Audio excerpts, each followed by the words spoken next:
Todd Douglas Miller is the director of Apollo 11, which was acquired right out of the 2019 Sundance Film Festival by Neon and CNN Films. I actually had an opportunity to sit down and talk with Todd about that 11,000 hours worth of footage, the parallels between the two administrations then and now, and that daunting first step on the moon by the 3 astronauts. Take a listen. I was just wondering if you had any thoughts about the fascination of Hollywood with space, particularly Apollo 11, because there's been 3 different films, not documentaries, mind you, but 3 different feature films around that subject. Yeah, that's a great question. It pulls at a couple different things with our humanity. One is your intelligence. Everyone looks up, you see the sky, what's out there? And that really pulls to the exploration part of it. And then there's also the practical sense of it. What are we going to do as a species? Are we going to be able to survive on the Earth forever? And of course, the Earth's not going to be here forever. Whether that's 100, 1,000, a million years from now, who knows? We're going to have to get out there eventually. And to see ways in which we actually do get out there, I think has fascinated certainly filmmakers. It's reflected in people going to watch it. For me personally, just being a lover of that science fiction and space, it's something that I like to see depicted. I'll go see every space film out there. I think it's just great. And it's different. It's the unknown and trying to understand what the unknown is. So I think that's really at the heart of why we were fixated on that. I particularly enjoyed the footage where you saw them coming out of the capsule and the care and precision in which they took to get out of the capsule onto the moon's surface. I don't think I'd ever seen that before. It was a little scary too, them coming out of that. I was like, what is happening right now? Yeah, I'm with you. I don't know.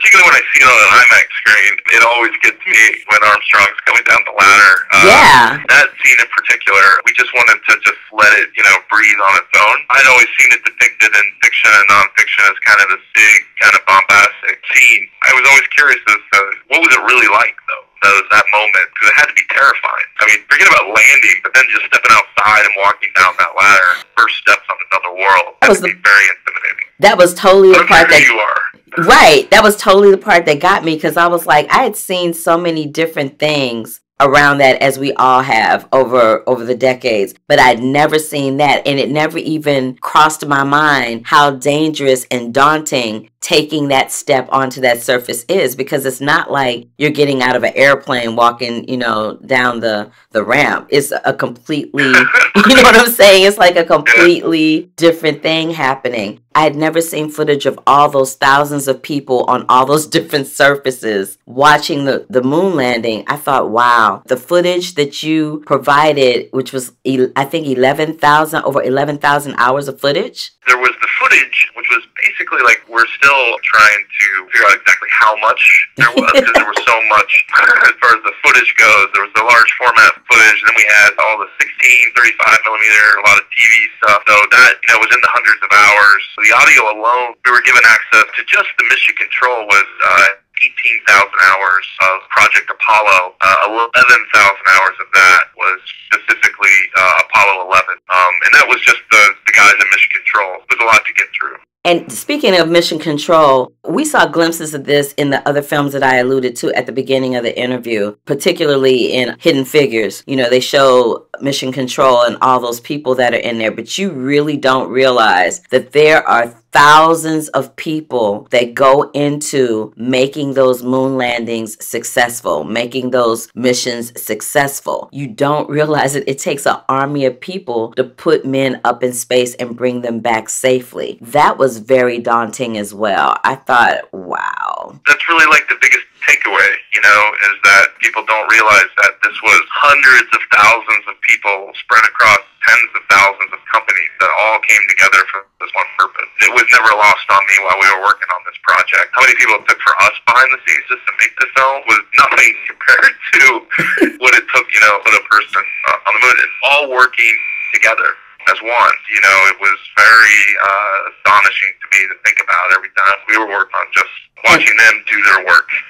This was a big get for President Nixon at the time, because he, for most of his presidency, he was not that popular like somebody else we know. Right, lots of parallels. So I think it's really interesting in light the assassination of President John F. Kennedy Jr., Nixon was able to take credit for this happening when JFK said shortly after being elected about space travel to the moon, and I quote, he said, "We chose to go to the moon. We chose to go to the moon in this decade and do the other things not because they are easy, but because they are hard, because the goal to serve will organize and measure the best of our energies and skills, because, that challenge is one that we are willing to accept, one we are willing to postpone, one which we intend to win, and the others too." I don't know about you when you revisited this, but when I saw that quote and then saw that he literally was not really getting the credit that he deserved for that coming to fruition, and Nixon was like reaping all the benefits, but when I actually saw the footage and saw the 3 men landing on the moon and the memories of Kennedy and all of that, I had this heart swell in my being about what it is to be reminded to be an American and be proud of our country, to be proud of what we're able to accomplish in the name of science, in the name of space. I'm just wondering, did you have that feeling as well? Yeah, I think the great irony in the film, and actually it wasn't us, this is how it happened, but Nixon's name is actually never said in the film. Not by him, but we just see his footage. We hear I'm talking to you from the Oval Office, actually the Oval Room, which was called back then. I think the views on Nixon are summarized by the blatant disregard of him by the mission controllers who are watching him on the monitor talk to Neil and Buzz on the surface of the moon. It's ironic that he, very graciously, I'll give him credit on behalf of humanity, congratulated. But he is the guy, the same person that did away with the space program a few short years later, taking credit for it there.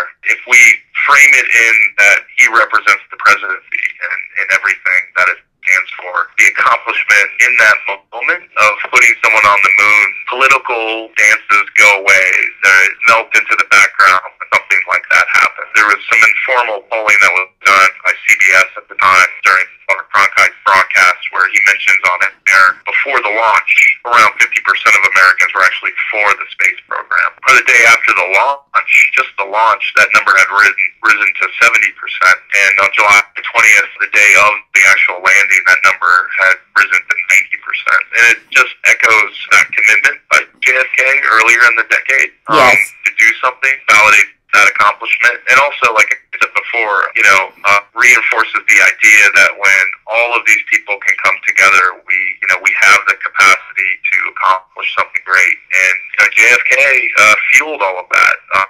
So it was our intention to always end the film with his words. The guys in Mission Control, the people in Mission Control, put his words up on the screen, as mission accomplished. And he said it best himself. I love the quote. I love the quote you read, but the one we use in the film, which is a little bit rare, ends with, to do something like this, we must go. And they were, and they did it, and it's amazing. And I think that is a great note to end on. Okay, all right. But thank you so much for taking time out of your schedule to speak with me. I wholeheartedly appreciated it. I really enjoyed the film. It was really eye-opening and very educational. Even though we know how it's going to end, we know how it's going to start, I was just fascinated to learn something new. So thank you for that. Well, thank you so much, Carla, and thanks for spreading the word, too. We really appreciate it. No worries. My pleasure.